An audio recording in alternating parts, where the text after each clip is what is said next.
Hi అండి. ఈరోజు మీకోసం ఒక కథ. మరి కథలోకి వెళ్తే, ధరణి వచ్చావా? బాగా అలసిపోయినట్టున్నావు. వెళ్ళి ఫ్రెష్ అయ్యిరా. నేను వేడిగా కాఫీ పెట్టి తీసుకొస్తానని చెప్పి కిచెన్‌లోకి వెళ్తున్న తన మేనత్త కమలను ఆఫీస్ నుండి అప్పుడే వచ్చిన ధరణి ఆశ్చర్యంగా చూసింది.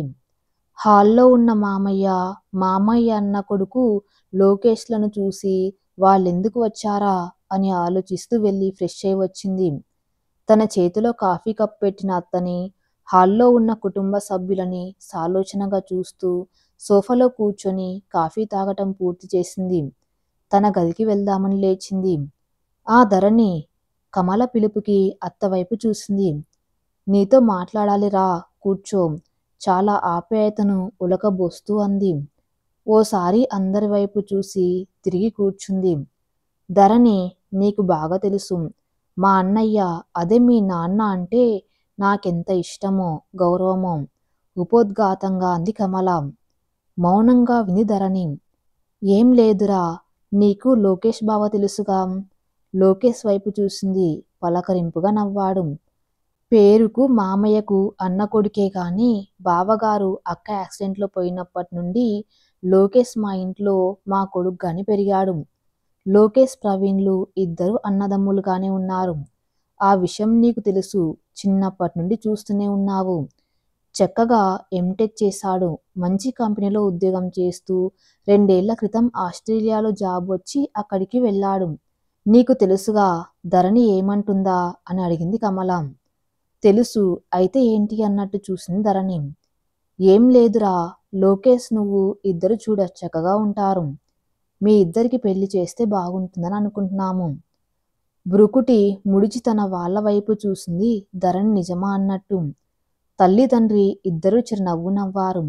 తమకు అంగీకారమే అన్నట్టు. ధరణి దృష్టి అక్కడే ఉన్న కొత్త పెళ్లి కూతురు తన చెల్లి రమణిపై పడింది. రమణి కళ్ళు అక్కని ఒప్పుకోవద్దు అన్నట్టుగా చూశాయి. నువ్వు మంచి ఉద్యోగం చేస్తున్నావు, చక్కగా సంపాదించుకుంటున్నావు. ఇప్పుడు నువ్వు చేస్తున్న కంపెనీ ఆస్ట్రేలియాలో కూడా ఉంది. రేపో మాపో నీకు ప్రమోషన్ వచ్చి అవకాశాలు కూడా ఉన్నాయి. మీ ఇద్దరు కలిసి ఆస్ట్రేలియాలోనే ఉద్యోగం చేసుకోవచ్చు. నువ్వు మా ఇంటి కోడలు కావాలని మా ఆశ. ఏమంటావు ధరణి? కమల ప్రశ్నకి కొద్ది క్షణాలు మౌనంగా ఉండిపోయింది ధరణి. నోరు తెరిచి సమాధానం చెప్పేలోపే, ఆ కంగారేం లేదు ధరణి. రాత్రంతా బాగా ఆలోచించుకొని నీ నిర్ణయం చెప్పు. అది ఏదైనా పర్వాలేదు, కానీ నీ నిర్ణయం అందరూ సంతోషించేదే అవ్వాలని కోరుకుంటున్నాం, చెప్పింది కమల. ఓసారి అందరి వైపు చూసి లేచి నెమ్మదిగా తన గదిలోకి వెళ్ళింది ధరణి. నాన్న, నేను ఎంబీఏ చేయాలనుకుంటున్నాను. ఏమంటారు? నన్ను అడిగేదేముందిరా, నీ ఇష్టం. నీకు ఏది ఎంత చదవాలనిపిస్తే అంత చదువు. ఫీజు ఎప్పుడు ఎంత కట్టాలో చెప్పు. ఏ పుస్తకాలు కావాలో రాసివ్వు చాలు అన్నాడు శివరావు. థ్యాంక్స్ నాన్న, సంతోషంగా చెప్పి చెల్లాయి, నాన్న నేను ఎంబీఏ చేయడానికి ఓకే అన్నారు. చెల్లికి వినిపించేలా అరుస్తూ లోపలికి వెళ్ళింది. అదేంటండి, అది అడిగితే అలాగే అన్నారు. ఇక చదివింది చాలు, పెళ్లి చేస్తే బాగుంటుంది, భర్తతో అంది సులోచన. పెళ్లిదేముంది, అదే అవుతుంది. చదువు అందరికీ వచ్చేది కాదు. మీ వాళ్ళలో గాని, నా వాళ్ళలో గాని, మన బంధువుల్లో గాని పెద్ద చదువులు చదివిన ఆడపిల్లలున్నారా? నా కూతుళ్ళు ఇద్దరు చదువుల సరస్వతులు. చదువుకొని కించిత్ గర్వంగా అన్నాడు శివరావు. వాళ్ళు పెద్ద చదువులు చదివితే సంబంధాలు ఎలాగండి? ఇప్పటికే మనలో కట్నాలు ఎక్కువ. ఇక వీళ్ళు పెద్ద చదువులు చదివితే కట్నాలు ఇచ్చుకోగలమా? కొంత భయం, కొంత సందేహంతో అడిగింది సులోచన. నా పిల్లలు బంగారు బొమ్మలు. వాళ్ళని కోరి చేసుకుంటారెవరైనా. ఇక కట్నాలంటావా? నా బంగారు బొమ్మలకు కట్నాలిచ్చే అవసరం రాదులే, నువ్వు భయపడకు, చిన్నగా నవ్వుతూ అన్నాడు శివరావు. ఏంటో మీరు, మీ నమ్మకం నాకేం అర్థం కావటం లేదు. నువ్వే చూస్తావుగా, అప్పుడు అర్థం అవుతుందిలే. నేనలా బజారుకి వెళ్ళి వస్తాను, చెప్పి శివరావు సంచి తీసుకుని బయటకు వెళ్ళాడు. భర్త మాటలకి ఓ నిట్టూర్పు విడిచి వంటింట్లోకి నడిచింది సులోచన. పెద్ద కూతురి ఎంబీఏ మొదటి సంవత్సరం పూర్తయి 2వ సంవత్సరంలోకి అడుగుపెట్టిన వారం రోజులకి ఇంటికొచ్చిన చెల్లెలు కమల, బావగారు ఆనందం, మేనల్లుడు ప్రవీణ్లను సాధారణంగా ఆహ్వానించాడు శివరావు. భోజనాలవి పూర్తయ్యాక తాను వచ్చిన విషయాన్ని మెల్లగా బయటపెట్టింది కమల. విన్న శివరావు దంపతులు సంతోషించారు. మాకేం అభ్యంతరం ఉంటుంది, కాకపోతే చిన్నదానిది కూడా కుదిరాక ఇద్దరివి కలిపి చేస్తే బాగుంటుందని అన్నాడు. అయ్యో అన్నయ్య, నేను ప్రవీణ్కు చేసుకుంటానన్నది చిన్నదాన్నే. ఆ మాటకి అవాక్కయ్యారు శివరావు దంపతులు. తేరుకున్న శివరావు, అదేంటమ్మా, ముందు నుంచి అనుకున్నది పెద్దదాన్నే కదా, తాను విన్నది నిజం కాదేమో అన్న నమ్మకంతో అన్నాడు. నిజమేననుకో అన్నయ్య, ఇద్దరు నా మేనకోడళ్ళే, కాదన్ను. కానీ చూస్తూ చూస్తూ పెద్దదాన్ని ఎలా చేసుకుంటాను? ఏమో, రేపు పుట్టే పిల్లలకు దాని పోలికలు వస్తే, ఆహా అంటే వస్తాయని కాదు, ఒకవేళ వస్తే అని. అందుకే అన్నయ్య చిన్నదాన్ని అడుగుతున్నాను అన్న చెల్లెలు కమలకు ఏం జవాబివ్వాలో అర్థం కాలేదు శివరావు దంపతులకు. తన బావగారు ప్రవీణ్ల వైపు చూశాడు. వాళ్ళు కూడా తన చెల్లెలి మాటలకి విస్తుపోయినట్టుగా కనపడ్డంతో వాళ్ళకు కూడా ఈ విషయం ఇప్పుడే తెలుస్తుందని అర్థమైంది. పెద్ద కూతురు వైపు చూశాడు. ఆ కళ్ళల్లోని కన్నీళ్లలో ఇలా ఉండటం తన తప్ప అన్న ప్రశ్న కనపడింది. చిన్న కూతురు వైపు చూశాడు. ఒప్పుకోవద్దన్న అభ్యర్థన కనపడింది ఆ కూతురు కళ్ళల్లో. అది కాదు కమల, అన్నగారి మాటలను మధ్యలోనే అడ్డుకుంది కమల. అన్నయ్య, నువ్వేం ఆలోచిస్తున్నావో నేను ఊహించగలను. నువ్వంటే నాకెంత అభిమానమో ప్రేమో నీకు తెలుసు. ఆ ప్రేమతోనే బయట సంబంధాలకు వెళ్లకుండా నీ దగ్గరకు వచ్చింది. చిన్నదాన్ని చేసుకుంటే మన మధ్య బంధం, బంధుత్వం రెండు మరింతగా బలపడతాయని నువ్వు కాదనవన్న ధీమా నమ్మకంతోనే నీ గుమ్మంలో అడుగుపెట్టాను. ఒక్కసారి ఆలోచించన్నయ్యా, నేను ఇప్పుడే పెళ్లి చెయ్యమనను. పెద్దదాన్ని పెళ్ళయ్యాకే చిన్నదాన్ని నా కోడలుగా చేసుకుంటాను. ఎంతో ప్రేమగా అభిమానాన్ని అన్న చెల్లెలి మాటలకి ఆలోచనలో పడ్డారు శివరావు. కొంతసేపు మౌనం రాజ్యమేలింది. కమల, నువ్వు ఇంత ప్రేమగా అడిగితే నేను కాదనగలనా? శివరావు నోటి నుంచి వచ్చిన ఆ మాటలకి శరాఘాతం తగిలిన దానిలా చూసింది పెద్ద కూతురు. నాన్న, ఏం మాట్లాడుతున్నారు? మీ కూతుర్ని అంత మాట అంటే అది మీకు పెద్ద విషయంలో అనిపించలేదా? ఇప్పుడే అలా అన్నారంటే రేపు ఇంకెన్ని మాటలంటారు? నా చెల్లెలన్న దాంట్లో తప్పేముంది? ఉన్న మాటేగా అంది. అయినా కూడా అది నా మీద ప్రేమతో సంబంధం కలుపుకోవడానికి వచ్చింది. ఆ ప్రేమ కనపడట్లేదా? పెద్ద కూతురుతో అన్నాడు శివరావు. నాన్న, అంటే మీ కూతుర్ని హేళన చేస్తున్నా మీకు బాధ కలగలేదా? దెబ్బతిన్న దానిలా అడిగింది. నువ్వేమిటో అదేగా అంది. అందులో కళ్ళెదురుగా కనపడే నిజముందిగా. తండ్రి మాటలకి కన్నీళ్లు జలజల రాలాయి. అంటే మీరు కూడా నన్ను అంటున్నారా? అడగలేక అడిగింది. ఉన్నదే అన్నాను. అనవసరంగా మాట్లాడి నీ చెల్లెలి జీవితం నాశనం చేయకు, కాస్త కఠినంగా అన్నాడు శివరావు. చేష్టలు దక్కి చూస్తున్నారు మిగిలిన వాళ్ళు. ఇన్నాళ్ళు ఎవరేమన్నా పట్టించుకోలేదు తను. తండ్రి అండగా ఉండడంతో ఎవరైనా మాట్లాడినా తనకంటే ముందే తండ్రి ఘాటుగా జవాబిచ్చేవాడు. కానీ ఈరోజు తండ్రి అంటుంటే తట్టుకోలేకపోతుంది. నాన్న, చెల్లికైనా వద్దు నాన్న, ఈరోజు ఇలా మాట మార్చిన వాళ్ళు రేపు చెల్లిని కూడా ఏదో ఒకటి అంటారని నమ్మకం ఏంటి? గొంతు పెగల్చుకుని అంది. అనరు. ఎందుకంటే అది నా చెల్లెలు. అయినా నిన్ను కాదన్నారనగానే చెల్లికి చెడగొట్టాలని చూస్తున్నావు. నీ బుద్ధి చూపించావు. ఇన్నాళ్ళు నీ చెల్లంటే నీకు ప్రేమని కబుర్లు చెప్పావు. ఈరోజు దానికి మంచిగా సంబంధం ఖాయం చేస్తుంటే అసూయతో వద్దంటున్నావు. కోపంగా అన్నాడు శివరావు. ఏం మాట్లాడుతున్నారు నాన్న? చెల్లెలంటే నాకెందుకు అసూయ నాన్న? నేనన్నది ఈ సంబంధం వద్దని. ఈరోజు ఇలా మాట్లాడిన వాళ్ళు మాట పూర్తి కాలేదు.